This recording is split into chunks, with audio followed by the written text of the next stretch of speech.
नमस्कार। Aastha computer education mission plus intermediate coaching centre से मैं राजीव आज आप लोग को सिंधु घाटी सभ्यता के बारे में बताने वाले हैं। क्लास 12th के फर्स्ट चैप्टर है ये मोहरे। ये सब जो क्लास 12th के फर्स्ट चैप्टर में जब आप देखेंगे मन के क्या क्या है, ये फर्स्ट चैप्टर का ही है। तो आज हम सिंधु घाटी के सभ्यता के बारे में समझेंगे कि सिंधु घाटी सभ्यता है क्या। तो सिंधु घाटी सभ्यता के बारे में किसी भी पुराने चीज जहाँ लोग रहते थे और किसी कारणवश वो बस्तियाँ उजड़ गई और उसको पता लगाने का जो काम होता है उसे सभ्यता कहते हैं। जैसे बहुत सारे सभ्यता है, जैसे मेसोपोटामिया की सभ्यता है, मिस्र की सभ्यता है, चाइना की सभ्यता है, बहुत सारी सभ्यता है। वैसे ही सिंधु घाटी सभ्यता है। सबसे पहले समझते कि सिंधु घाटी सभ्यता क्यों इसका नाम पड़ा। तो चूंकि अधिकांश भाग सिंधु नदी के आसपास है इसलिए इसे सिंधु घाटी सभ्यता कहते हैं। अब इसे पता कैसे लगाया, तो ये आदि ऐतिहासिक काल की घटना। आदि ऐतिहासिक काल यानी उस समय जो लिखा हुआ है वो न तो हम पढ़ पा रहे हैं और न ही हमें कोई लिखा हुआ मिला, तो उसे आदि ऐतिहासिक काल कहते हैं।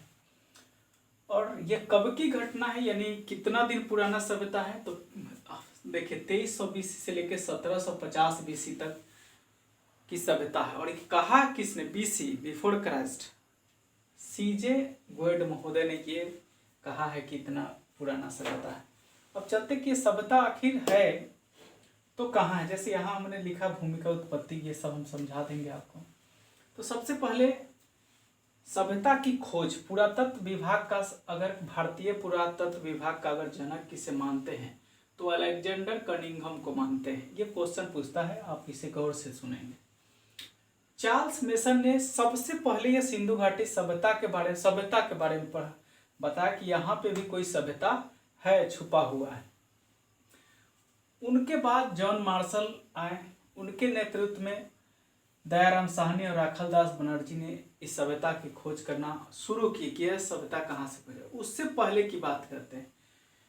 हमारे यहाँ लॉर्ड डलहौजी हुआ करते थे, आपको याद है, ट्रेन चलने के क्रम में तो लाहौर से मुल्तान के बीच पटरियाँ बिछाई जा रही थी 100 किलोमीटर के आसपास। तो वहाँ ईंट लगते थे, तो वहाँ ईंटों की खोज हुई तो लोगों को पता चला कि नहीं यहाँ कोई पहले रहता था, इस कारण से यहाँ से ईंट है। तो उस पर जॉन मार्शल के नेतृत्व में वहाँ से आदमी को भेजा गया कि चलो इसको खोज किया जाए। यहाँ आकर के भारतीय दयाराम साहनी मिले और राखालदास बनर्जी मिले। इनके नेतृत्व में दयाराम साहनी ने हड़प्पा सभ्यता की खोज कर डाली 1921 में और राखालदास बनर्जी जी ने मोहनजोदड़ो की खोज 1922 में कर दी। और ये जो थे उसमें जो इंजीनियर का काम करते थे वो जॉन बेटन एवं विलियम बेटन है। ये जो पटरी बिछाने का काम था उसमें इंजीनियरिंग का काम करते थे और इन दोनों ने ही पहचाना था उस ईंट को। तो ये हुआ कि एक है। अब हम तो फिर पता कैसे लगाते हैं, तो हमारे पास यूरेनियम पत्ती और कार्बन पत्ती, अगर हम पहाड़ों वगैरह का बहुत ज़्यादा दिनों के चीज़ को पता लगाते हैं यूरेनियम पत्ती से। और ये किसी भी चीज़ को जैसे अवशेष या कुछ हड्डी है जिससे पता लगाया गया उसका हम पता लगाते हैं कार्बन 14 पद्धति से। बहुत सारा चीज़ों के रहते थे, कहाँ क्या खाते थे, इनकी राजनीतिक जीवन क्या थी, सामाजिक क्या थी। तो इस तरह के पता लगाने के लिए केवल हमें अवशेष मिले हैं, मनके मिले हैं, ये सबसे पता लगाया गया है। तो इससे कैसे पता लगाया, तो कार्बन 14 पद्धति का उपयोग करते हैं और हमें पता चल जाता है। अब हम चलते हैं कि ये आखिर ये सभ्यता थी कहाँ। तो ज़्यादातर अधिकांश भाग इसका पाकिस्तान और अफगानिस्तान में मिला है, लेकिन ज़्यादातर भाग आपको इंडिया में खोजा गया है।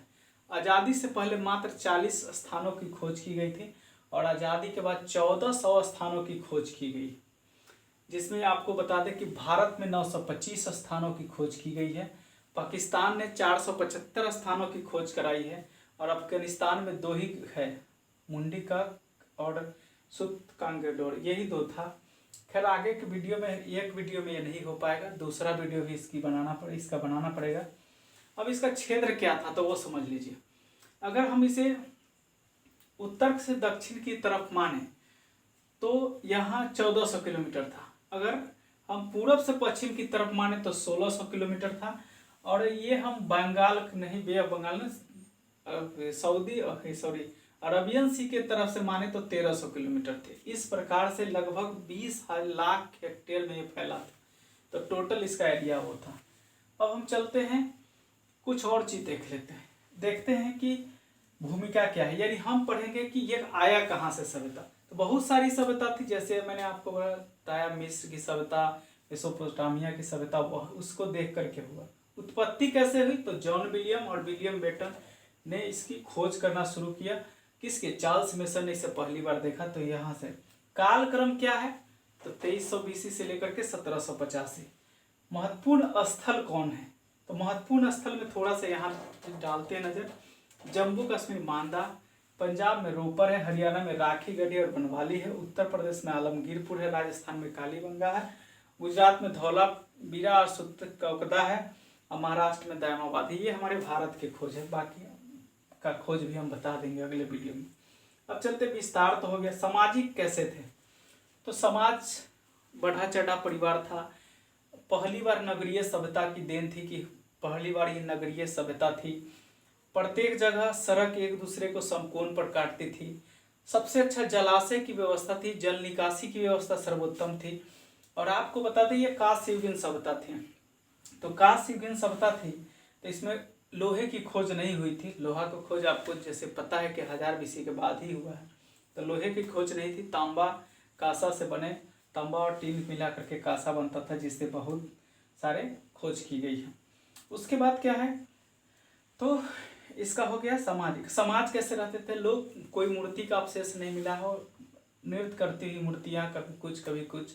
लोग क्या करते थे, आर्थिक स्थिति, तो यहाँ से कपास का अवशेष मिला है। कपास के अवशेष मिलने से ये पता चला कि यहाँ कपास यानी सूती वस्त्र का व्यापार हुआ करता था। हाँ, एक और तांबा का भी व्यापार यहाँ से मिला है, उसका प्रमाण मिला है। तो तांबा का राजनीतिक जीवन क्या था, तो ऐसा माना जाता है कि ये लोग कबीलाई स्थिति में रहते थे, मतलब सीरियल वाइज थे।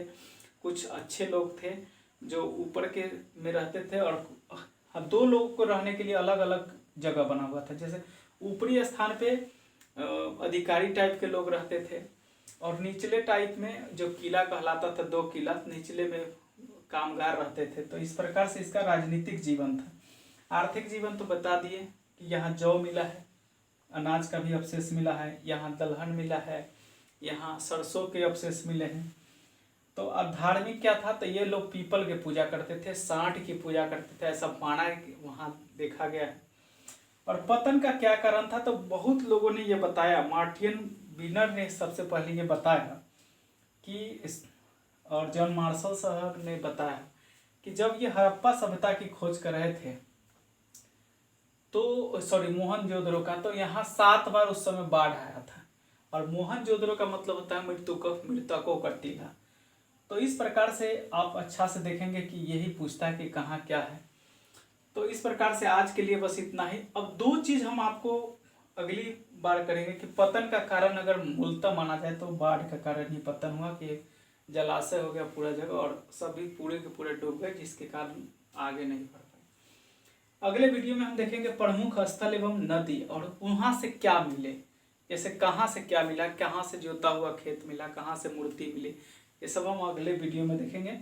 तो आप हमारे Aastha computer education mission plus intermediate coaching का वीडियो जाइए और वहाँ से उसको सब्सक्राइब करिए, आपको सारा इन्फॉर्मेशन मिलेगा। आगे भी हम हिस्ट्री से लेकर ज्योग्राफी, सिविक्स सभी का वीडियो डालते रहेंगे। तो आज के लिए बस इतना ही, अगले में मिलते हैं अगले वीडियो में। प्रमुख स्थल, नदी और कहाँ क्या मिले।